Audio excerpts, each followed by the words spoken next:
ବାହାଘରକୁ କିଛି ଦିନ ହେଇଛି କି ନାହିଁ ନୂଆ ବୋହୂ କେଉଁଠି ଗଲେ ଜାଣିବା ପାଇଁ ଚାହୁଁଛନ୍ତି ଯଦି ଆମ ଭିଡ଼ିଓଟିକୁ ଲାଷ୍ଟ ଯାଏଁ ଦେଖନ୍ତୁ, ତାହେଲେ ଜାଣିପାରିବେ। ଚାଲନ୍ତୁ ଷ୍ଟାର୍ଟ କରିବା ଆଜିର ଭିଡ଼ିଓଟି। ଆକ୍ଚୁଆଲି ସାଙ୍ଗମାନେ ଆଜି ଆମର ନୂଆ ବୋହୂ ଯିବେ ତାଙ୍କ କର୍ମକ୍ଷେତ୍ରକୁ, ମାନେ ସେ ଯେଉଁଠି ଜବ୍ କରୁଛନ୍ତି ସେଇଠିକି ଯିବେ। ତ ସେଇଥିପାଇଁ ସକାଳୁ ସକାଳୁ ଆମେ ସମସ୍ତେ ମିଶିକିରି ସବୁ କାମଧନ୍ଦା ସରିଦେଇକିରି ଲାଗି ପଡ଼ିଥିଲୁ ପିଠା ବନେଇବା ପାଇଁ। ଯେହେତୁ ଛୁଆଟା ଏତେ ବାଟକୁ ଯିବ ଆଉ ରାସ୍ତାରେ ମାନେ କିଛି ଖାଇବା ପିଇବାକୁ ନଥିବ ଯଦି, ତ ସେଇଥିପାଇଁ ଆମେ ସମସ୍ତେ ମିଶିକିରି ସେ ପିଠାଟା ବନେଇ ଦେଇଥିଲୁ। ସେ କିଛି ନେଲେ ଆଉ କିଛିଟା ଘରେ ରହିଲା। ତାପରେ ଆମେ ଏମିତି ମିଶି ମାସିକିରି ଖାଇ ଦେଉଥିଲୁ। ଟିକେ ଆଣିଥିଲେ ବରା ସିଙ୍ଗଡ଼ା ଏମିତି ସବୁ ଆଣିଥିଲେ।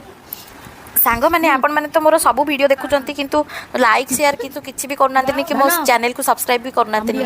ପ୍ଲିଜ୍ ସାଙ୍ଗମାନେ ମୋର ଚ୍ୟାନେଲକୁ ସବସ୍କ୍ରାଇବ୍ କରିଦେବେ ଆଉ ଏମିତି ନୂଆ ନୂଆ ଭିଡ଼ିଓ ଦେଖିବା ପାଇଁ ଯଦି ଆପଣମାନେ ଚାହୁଁଛନ୍ତି ତାହେଲେ ପ୍ଲିଜ୍ ଛୋଟ ଲାଇକ୍ଟେ କରିଦେବେ ଆଉ ସବସ୍କ୍ରାଇବ୍ କରିବାକୁ ଜମାରୁ ବି ଭୁଲିବେନି ମୋ ଚ୍ୟାନେଲକୁ। ତାହେଲେ ଦେଖନ୍ତୁ ମୋ ପୁଅ ଦେଖନ୍ତୁ କ'ଣ କରୁଛି। ତାପରେ ଆମେ ସମସ୍ତେ ମିଶିକିରି ଲଞ୍ଚ ସାରି ଦେଇଥିଲୁ। ତାପରେ ମାନେ ମୋ ଯା ଯିଏ ସାନ ଯା ସିଏ ବି ବାହାରେ ଯାଇଥିଲେ, ରେଡ଼ି ହେଇଯାଇଥିଲେ। ତାଙ୍କର ବି ବସ୍ ଟାଇମ୍ ବି ହେଇଯାଇଥିଲା, ତ ସେଇଥିପାଇଁ ସେ ଏବେ ବାହାରୁଛନ୍ତି। ତ ସାଙ୍ଗମାନେ ଆଜିର ଭିଡ଼ିଓଟି ଆପଣମାନଙ୍କୁ ଯଦି ପସନ୍ଦ ଆସିଥାଏ ପ୍ଲିଜ୍ ଲାଇକ୍ କରିବାକୁ ଜମାରୁ ଭୁଲିବେନି। ତାହେଲେ ରହିଲି, ଜୟ ଜଗନ୍ନାଥ।